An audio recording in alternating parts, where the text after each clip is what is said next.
I know it feels to a lot of people that online dating is a miserable place, or that dating in this modern age is just unbearable and difficult. But honestly, when you have a plan in place and you really understand how to navigate in a really smart, strategic, and efficient way, dating can be very, very fun, and it can be really successful. A lot of it just starts with mindset, and then having this plan and then executing it and being intentional about your dating, instead of just kind of like, just seeing what's out there, kind of seeing what happens. Welcome to the Asian Dating Podcast. I'm your host, May Bugenhagen, and I help single women just like you go from frustrated with dating to having a positive, unfair advantage dating strategy. So no matter if you're very experienced with dating or not very experienced with dating, I can help. And today I have a very special guest. Her name is Michelle Jacoby, and Michelle Jacoby is a matchmaker, dating and relationship expert,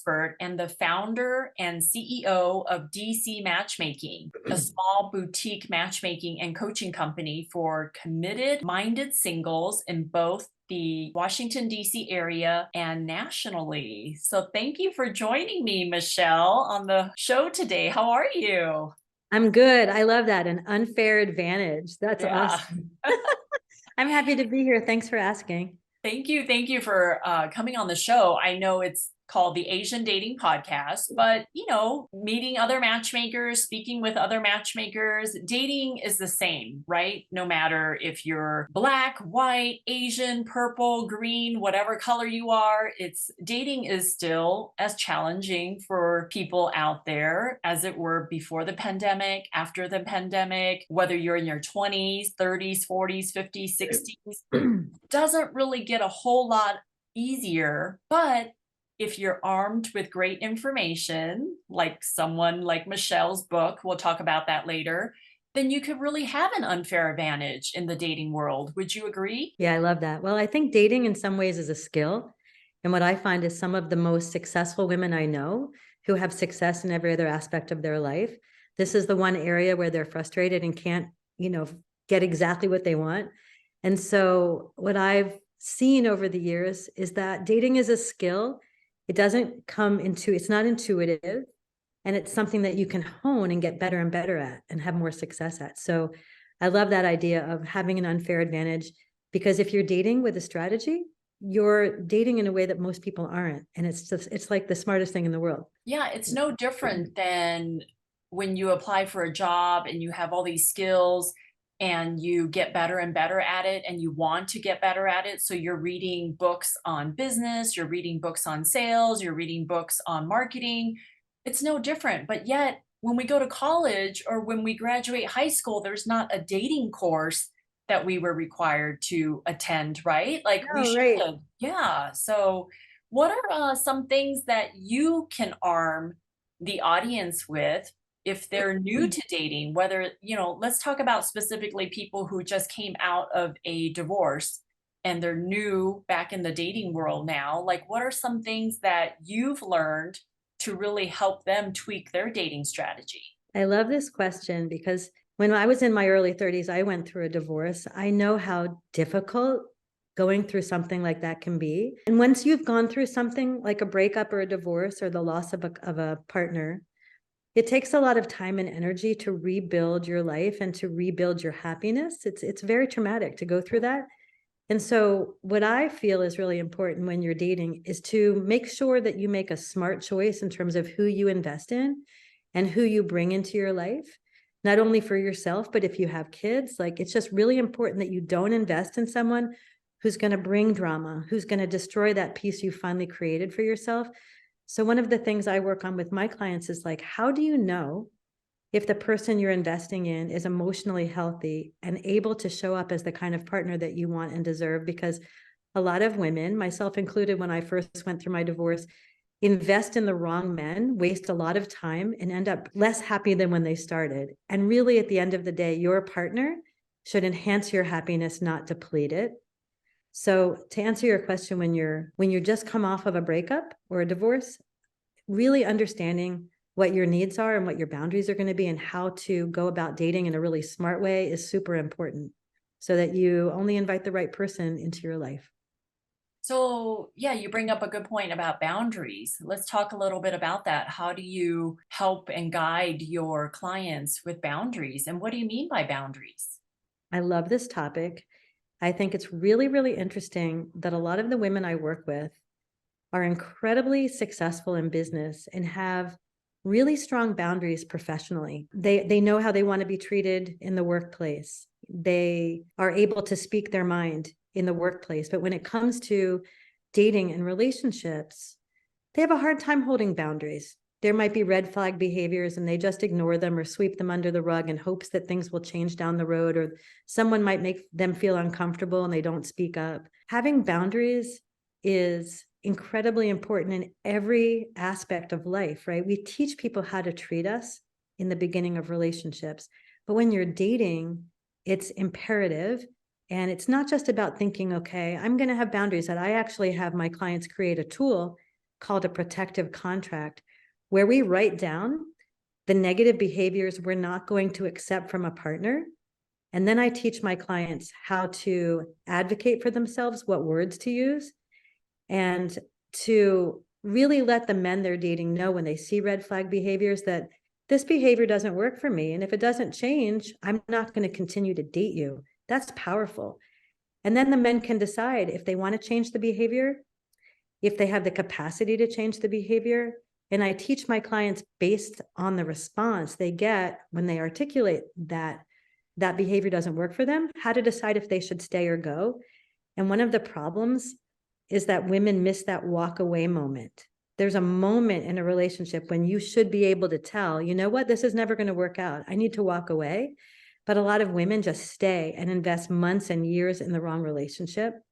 Boundaries are boundaries are everything. Really, really important. So, what are some red flags that have come up and women tend to ignore them or sweep them under the rug or just hope it'll get better? Like, what are some situations that you Like, can? what are some examples? These are some examples that I wrote on my protective contract when I was single 15 years ago, and what some of my clients just wrote on theirs recently. Like, for instance, I will not date a man who compartmentalizes me. Okay, so what does that mean? That means, and then I have my clients put examples like, he doesn't introduce me to his friends. He doesn't introduce me to his family. He doesn't invite me to company outings, or I don't have access to his home, or, I can't just drop by his office. Like, when you are dating someone and you're in a relationship, you should have access to their whole life, just like you're giving them access to yours.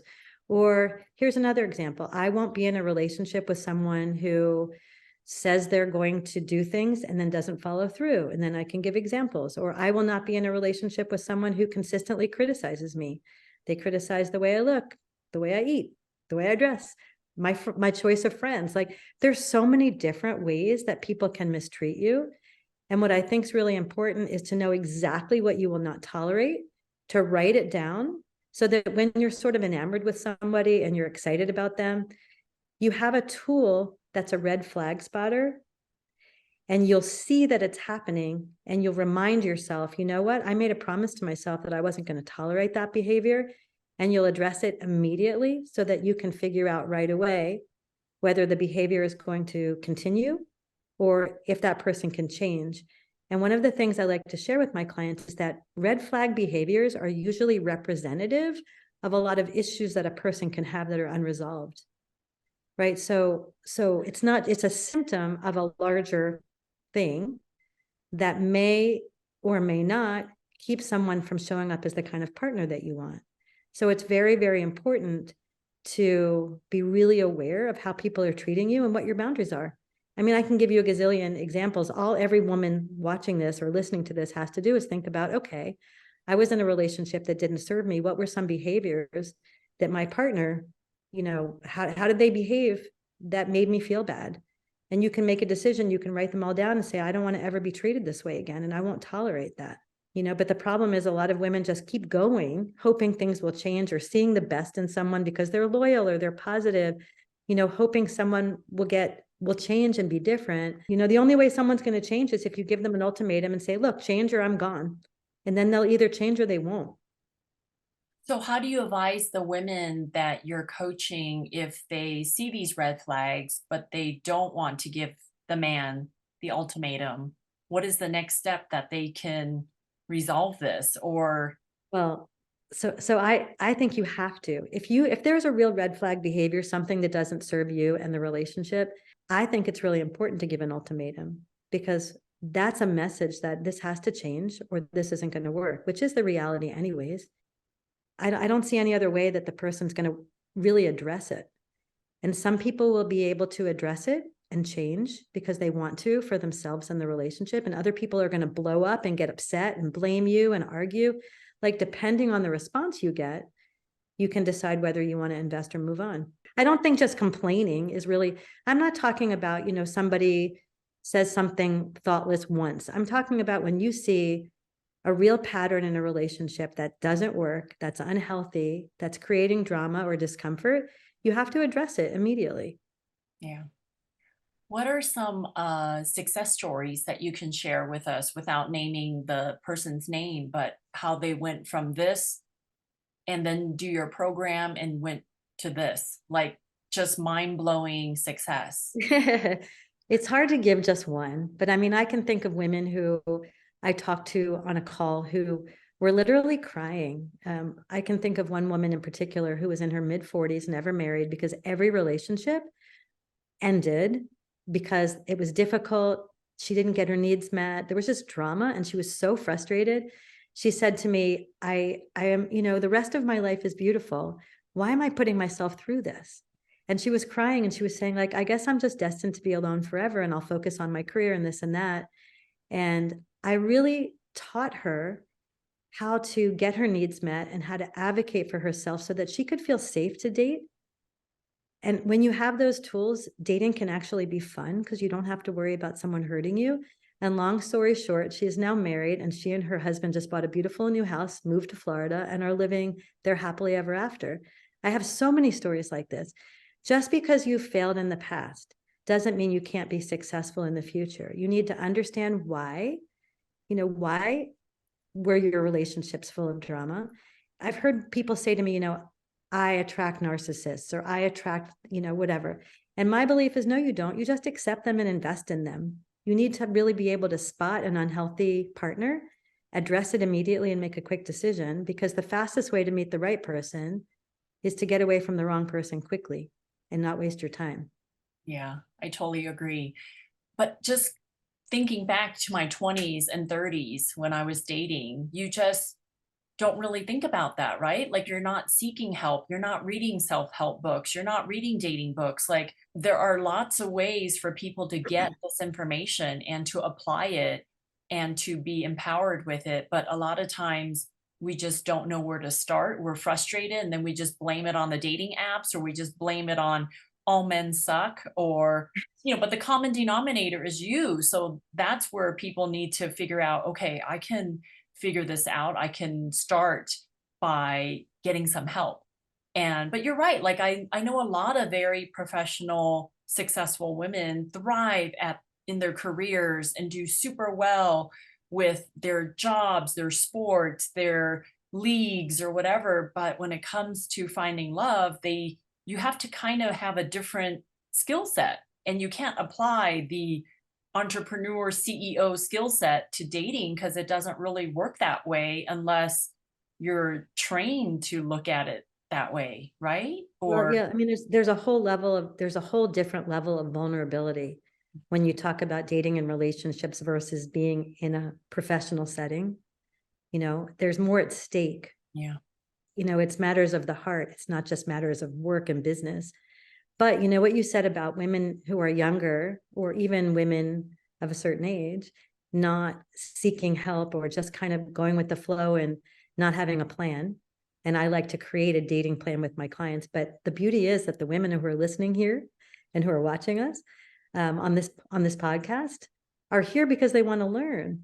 They want to be successful, and the definition of insanity is doing the same thing over and over again and expecting a different result. And as you said, we can't control men and we can't control other people, but the one thing that we can do is change the way we approach things. And I know it feels to a lot of people that online dating is a miserable place, or that dating, in this modern age is just unbearable and difficult. But honestly, when you have a plan in place and you really understand how to navigate in a really smart, strategic, and efficient way, dating can be very, very fun because people are awesome and it can be really successful.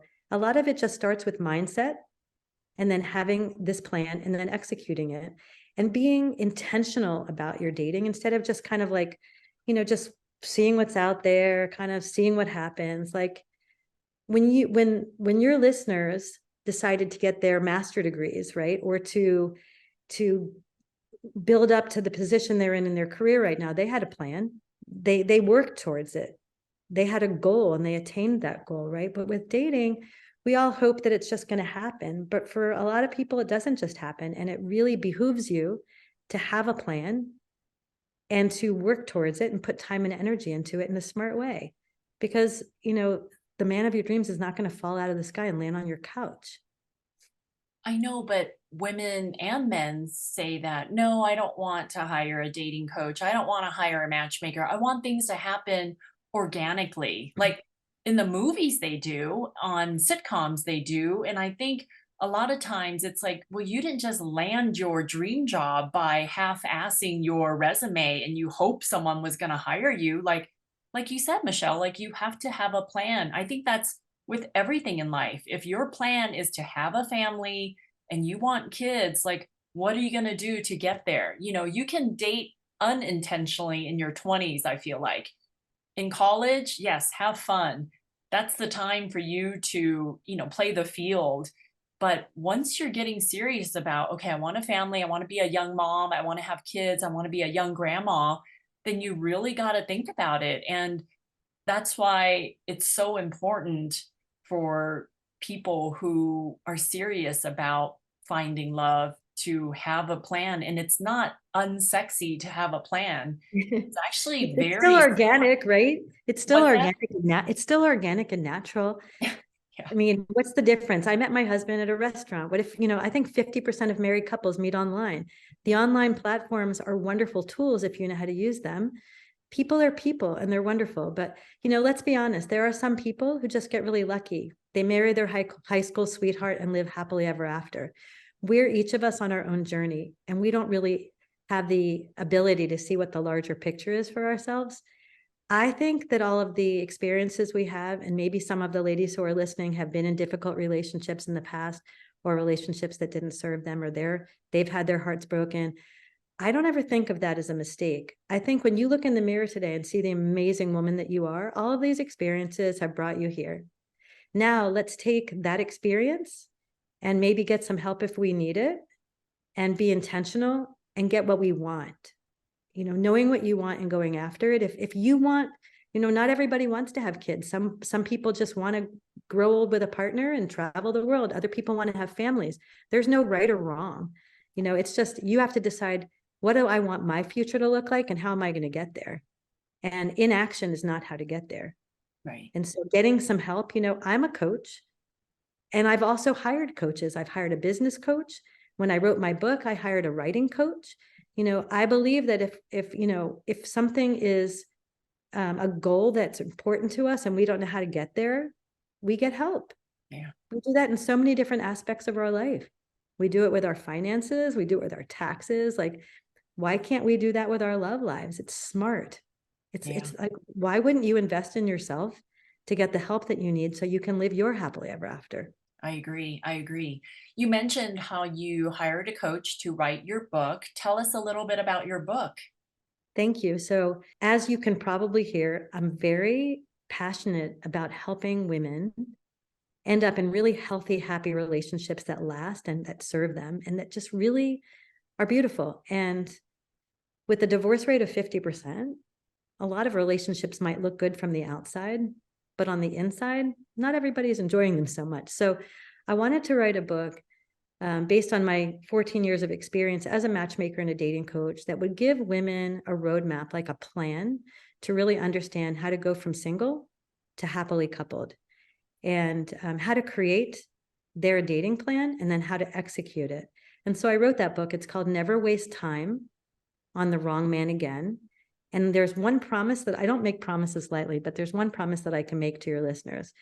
If you read this book and you do what I teach you in this book, it is impossible to invest time in the wrong person and end up in an unhealthy relationship. It's impossible. I mean, whether or not you do what I teach you to do, that's on you, right? But this book is a roadmap to a healthy relationship, even for women who've never had one. It's a game changer. It's a life changer. If you really need to understand what have you been doing wrong and what do you need to do differently? And then how do I do that? And I'm happy to give the book to your listeners. Can I share how to do that? Yes, I'll put it in the show notes as Anybody, well. yeah, anybody listening. And by the way, I'm sure you have some male listeners too. Many of my male clients have read the book, even though the name is very much for women. Never waste time on the wrong man again. Some of my guys, my guy clients have read it and found it really helpful. I even have LGBTQ friends who have read it and found it helpful. So it's not just for the ladies. But if you go to www.michellesbook.com, you can download it right now and be reading it, you know, when you're done listening to this podcast. It'll really, really help you understand what you've been doing wrong in the past and some really simple changes you can make to have a completely different outcome moving forward. So I hope that your listeners will take advantage of my gift to them. It's Michelle's book with 2 L's. Yeah, I will put that in the show notes. Thank you. Yeah, thank you very much. I remember when your book first came out and I downloaded it right away. I must have read it over the weekend, and how you said it's targeted for women, but if men read it, it would certainly help them as well. I actually love buying books that are for men. Like, I like reading books for men because I want to know what they're thinking, what they're talking about. So this is a great way for a man to know what a woman's thinking about and how she wants to go about finding a healthy relationship. So yeah, it's a great book. I loved it so much, Michelle, that I actually bought the physical copy after I read it on my Kindle. So yeah, I think it's a great book. That's really nice of you. I mean, Yeah, understanding how to get your needs met and understanding how to be in a healthy relationship is not gender specific, right? right. I mean, both men and women are frustrated, and both men and women invest in relationships that don't serve them. So I welcome anybody who wants to download it. You don't have to be a woman. Enjoy the book. No, it's great. It's great. Now, I know you're married. I've met your husband before. Can you tell me 5 things that your husband loves about you? Oh, I was going to say 5 things that I love about him. Oh, we'll do that next. But What does he love about me? I wish he yeah, was here. He could tell you himself. That's an interesting question that no one's ever asked me. Okay, I would think he loves that I'm completely honest and ethical and that he can trust me. I think if you don't have trust in a relationship, you don't have anything.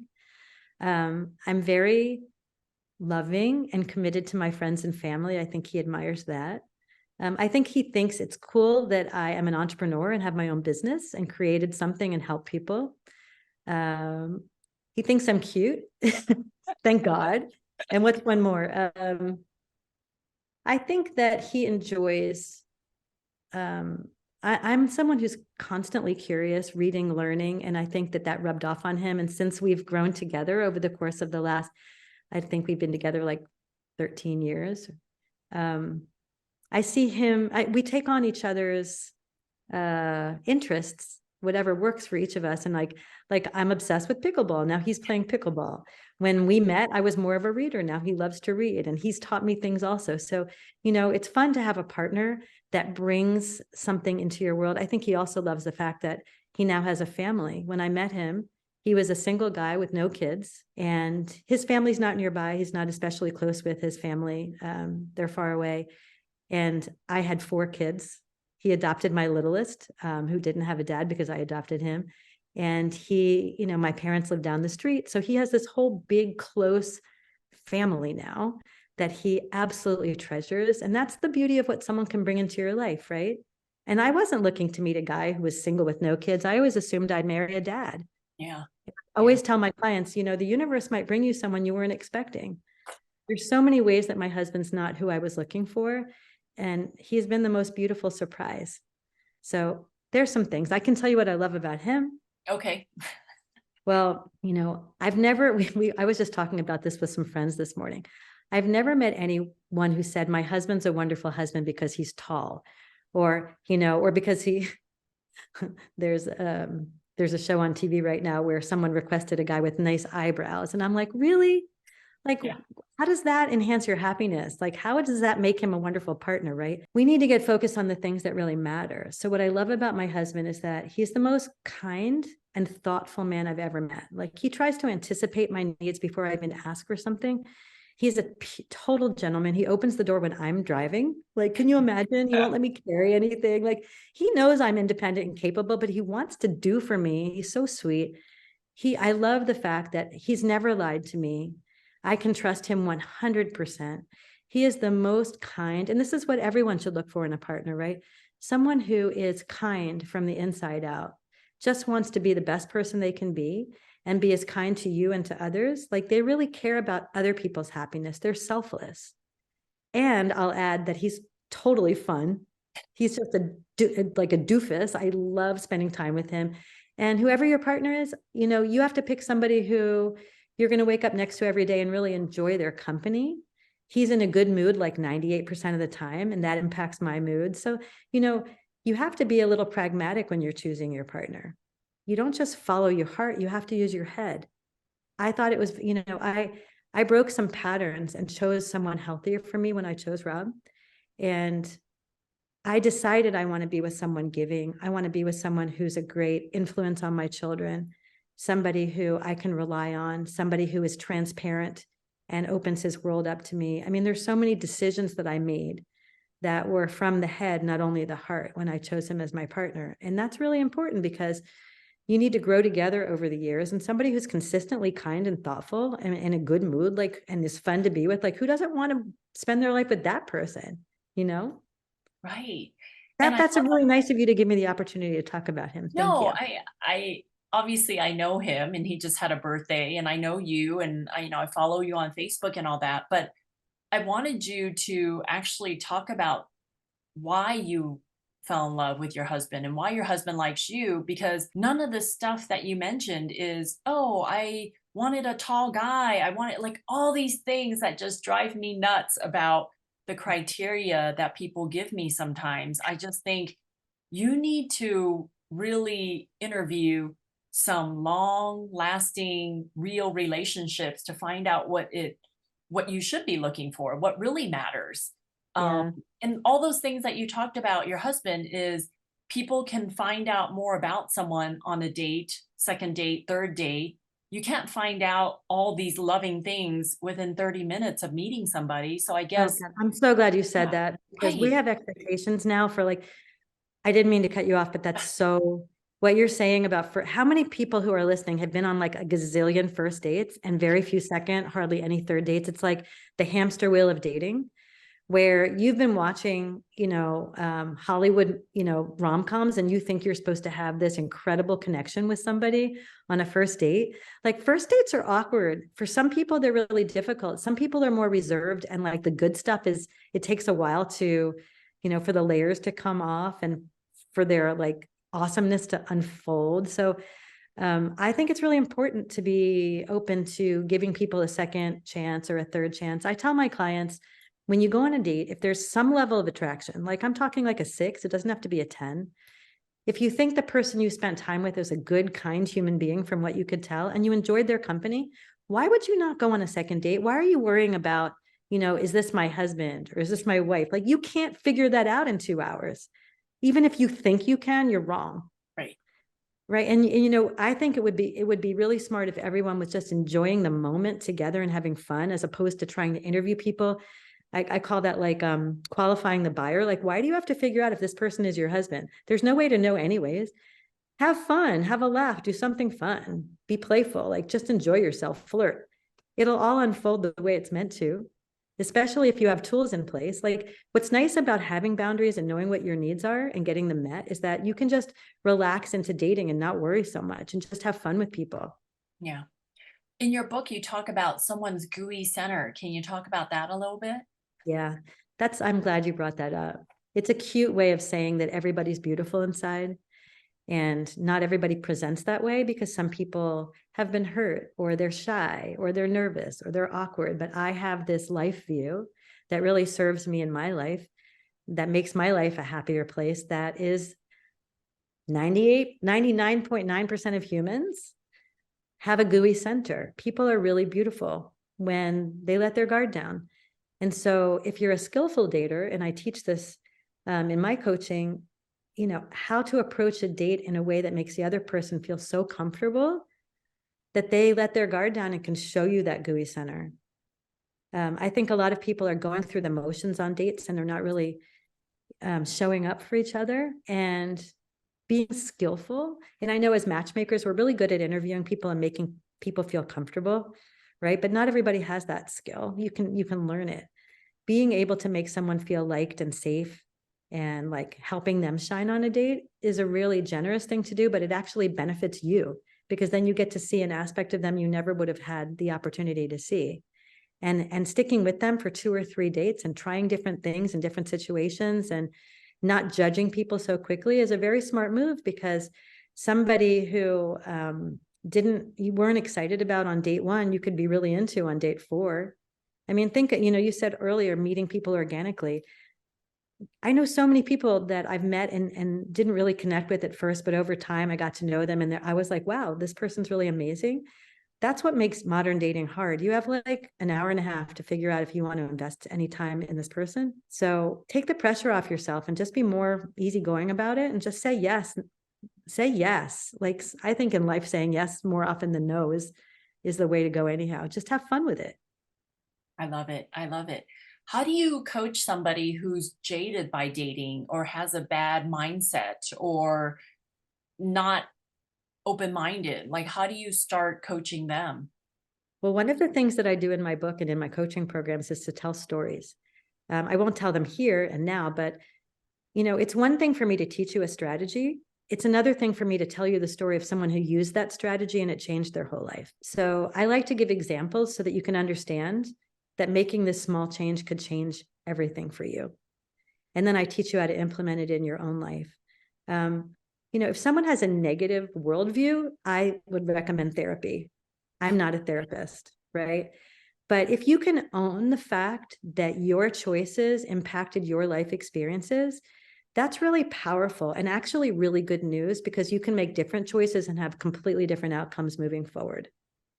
If everyone is in victim mode and like, this happened to me and guys suck and, I attract narcissists or, men take advantage of me or whatever, the moment you realize that, wait a minute, I, made some decisions that I could have made differently. And moving forward, I will. Those people won't have access to me anymore, and I can choose the right kind of person for myself. That's really powerful. It's empowering and it's hopeful. As opposed to just, dating sucks. And yeah, dating sucks because you don't really know how to do it, or you're not choosing the right people, or you're just overwhelmed and you don't have a plan. It doesn't have to suck. It really can be fun. I use the word fun a lot because, like, to me, life should be fun. Everything you do. I mean, look, every single thing you do can't be fun, but like, that's the goal. We're not here forever. We should be enjoying ourselves. And so when I was single and dating, I decided every time I go on a date, I'm going to have fun. I'm going to be the fun. If the other person isn't the fun, I'm going to make sure he has fun.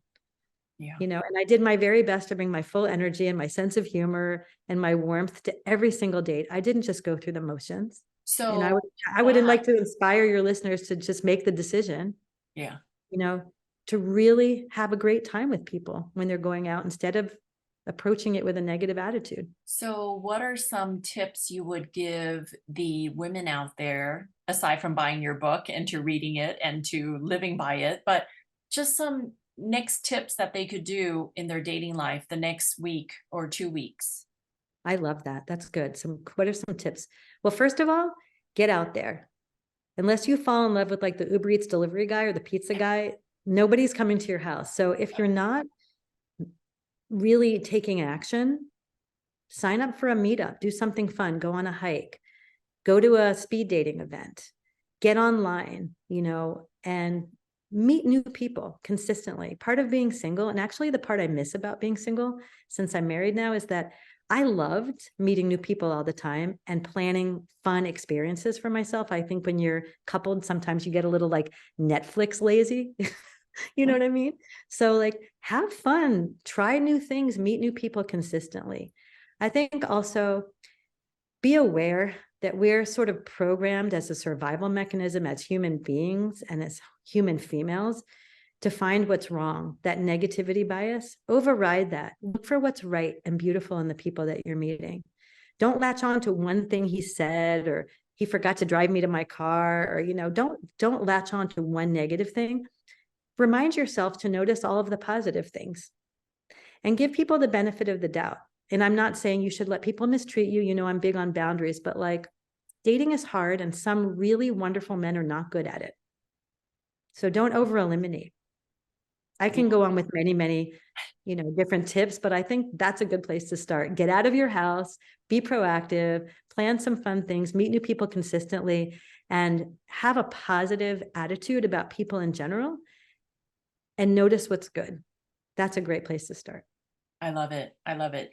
Notice what's good about people instead of just poking or getting so magnifying some little thing. I just find that people can be better daters if they are a little bit more forgiving. And sometimes it's somebody who's showing up for a date 5 minutes late. Granted, you should always show up early or on time, but just be forgiving about some little things like that. If someone needs to change the date because they can't go today, but they're giving you alternative dates for Friday or Saturday, just be forgiving. Okay, let's give them the benefit of the doubt. Let's just reschedule the date. You don't have to like find reasons to cancel the date or find reasons to cancel them. Like, I just find that people just need to be more open and be more understanding and I just think, the yeah, flow. I think what people do though, is they're blaming this guy for how the last guy treated them. Yes. Like, Yes. so if someone, flaked out and didn't show for a date or canceled at the last minute because they were a jerk, as opposed to just like something came up at work, we have to give people the benefit of the doubt. Right.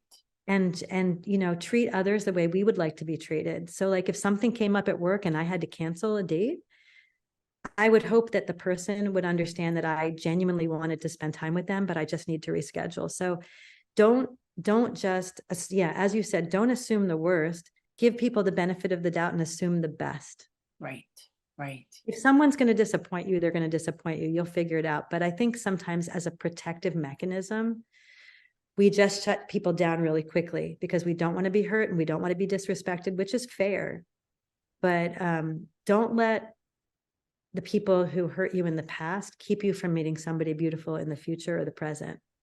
I think a lot of people put walls up and do that, and it's a shame. So Michelle, you said you've been doing this, coaching women, being a matchmaker, a dating coach, relationship coach for over 14, 15 years or so. Tell us how you got started and what kind of people do you serve now, and a little bit about your business. Okay, thank you. You really want to hear the story about how I became a matchmaker? It's kind of cute. Yeah.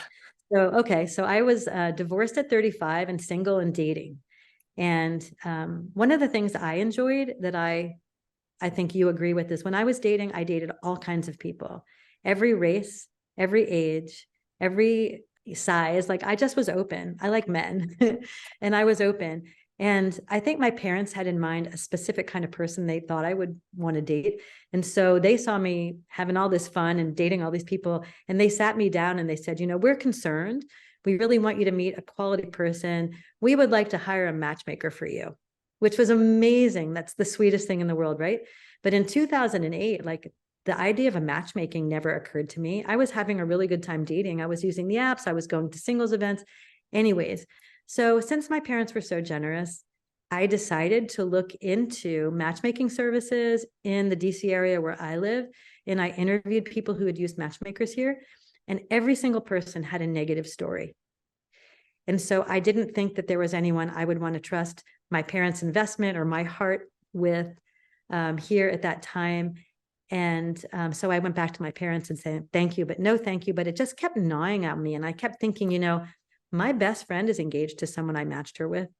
And I introduced those two and they're in a relationship. And I realized, what? Holy moly, I'm a matchmaker. And then I did some Googling about matchmaking as a career. And I just decided, I'm going to do this. I'm going to try this. So I created a website in like a week and a half with a friend of mine who was a web developer. One of my previous careers was search engine optimization. So I got my DC matchmaking website on page 1 within a week. And I had a client 2 weeks later. And her third introduction was the person she ended up with. And I realized this is my thing. And I've never stopped loving it in 14 years. And the amount of couples and families and babies and emails I get and texts that I get consistently, and I know you know what this feels like, it is the most freaking satisfying career anyone could ever have, creating love in the world and families and children. And anyways, so that's how I got started. My company, DC Matchmaking, is a small boutique matchmaking coaching company. As a matchmaker, I mostly serve singles in the DC area, but I also serve women nationally and internationally. I have a client in London right now who's in my coaching program. So, if anyone's listening and they want a coach, no matter where they are, they could reach out to me if they wanted to. But I think, no matter where you are, no matter who you reach out to, there are so many wonderful matchmakers and coaches who can really teach you a smarter way to date. You don't have to go it alone. You don't have to continue to feel as frustrated as you feel today. We've got your back. We can really, really help you to have a better outcome and to have all your dreams come true. I love that happily ever after, and I watch my clients live it, and it's beautiful. This Saturday night, I'm going to a dinner for 2 of my clients who got married during COVID. They never had a big wedding. And I'm going to a sit-down dinner at their home that they just renovated together to see them as a family. Like, what's better than that? There's nothing better than that. It is so rewarding to realize that you had a hand in helping them find the one, otherwise they wouldn't have. And I actually didn't know that story about you, Michelle. I didn't know your parents hired a matchmaker. Yeah, well, they offered to. They're so, I love my parents. They love me, and they wanted me to be happy. And I think that's very sweet. And, this probably doesn't happen to you on your podcast, but I'd like to ask you a question. What is one client story or one thing that's happened to you that's really, really felt good? When that made you realize, yeah, I love what I do. Yeah. The impossible people that I work with, and then they end up finding somebody. Sometimes I'm even surprised, right? What does impossible mean? Like the really, Impossible. really Okay.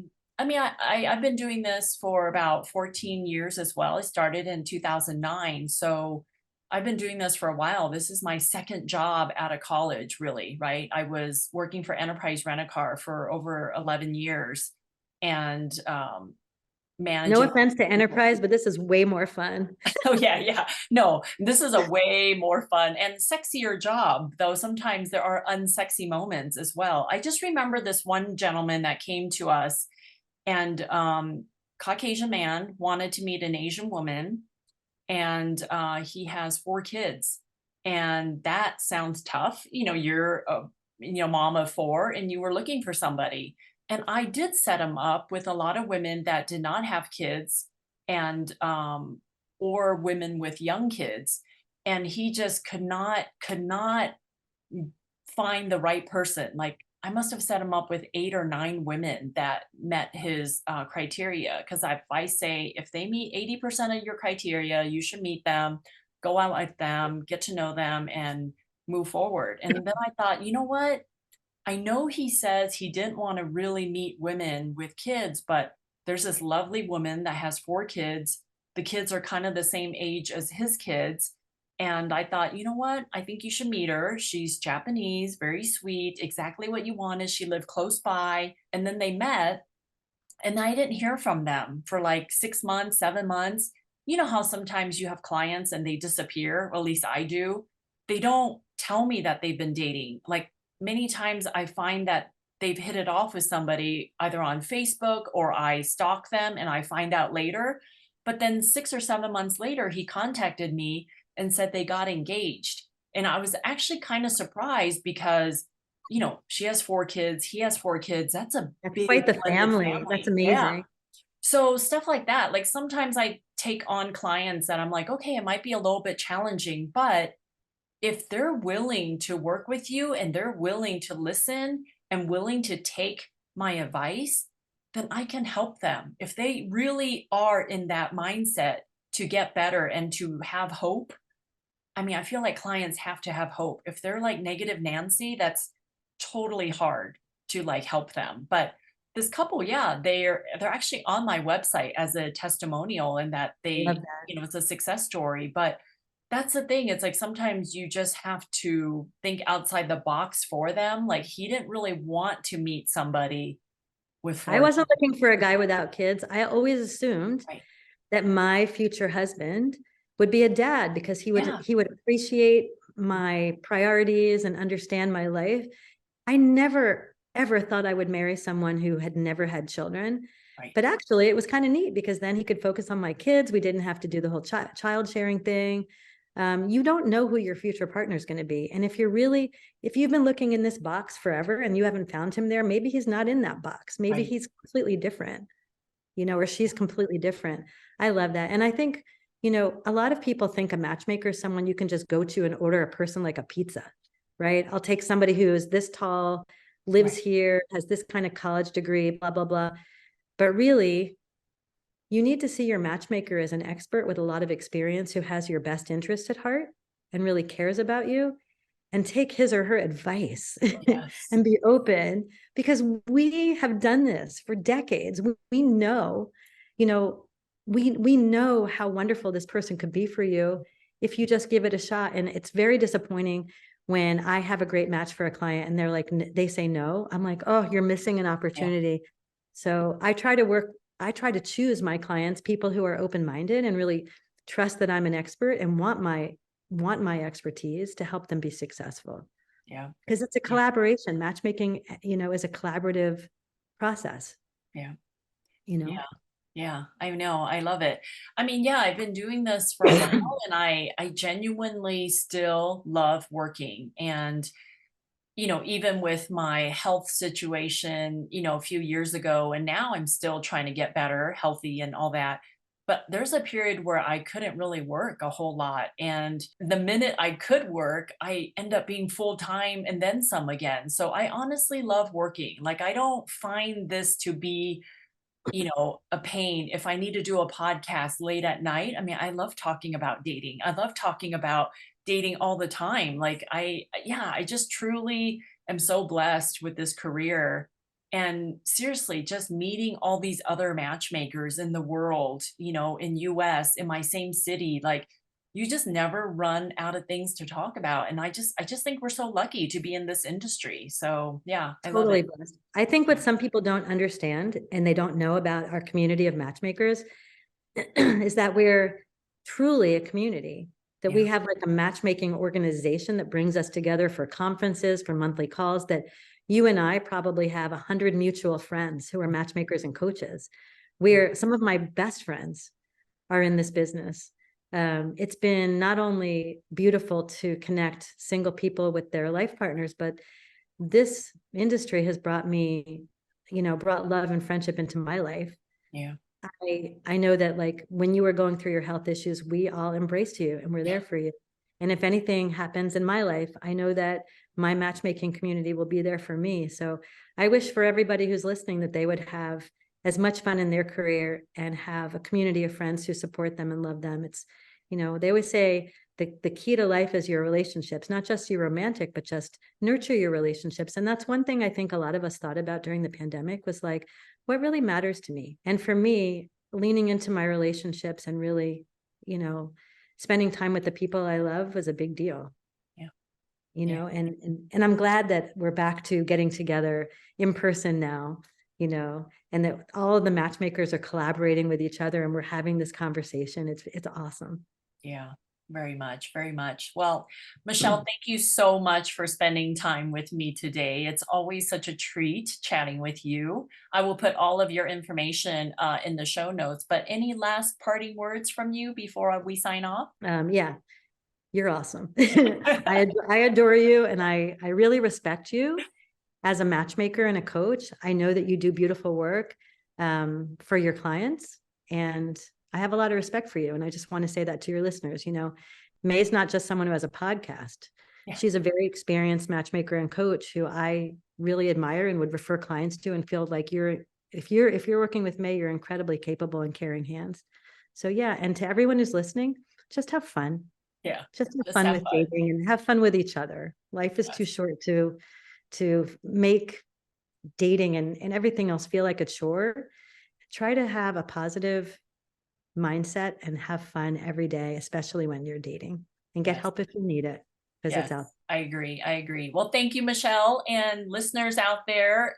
If you're single, I would love for you to be part of my database. Go to twoasianmatchmakers.com, fill out a profile so I can set you up and have you meet someone amazing who is fun and have a great life with. So thanks, Michelle. Bye. You're welcome. Thank you. Bye, guys.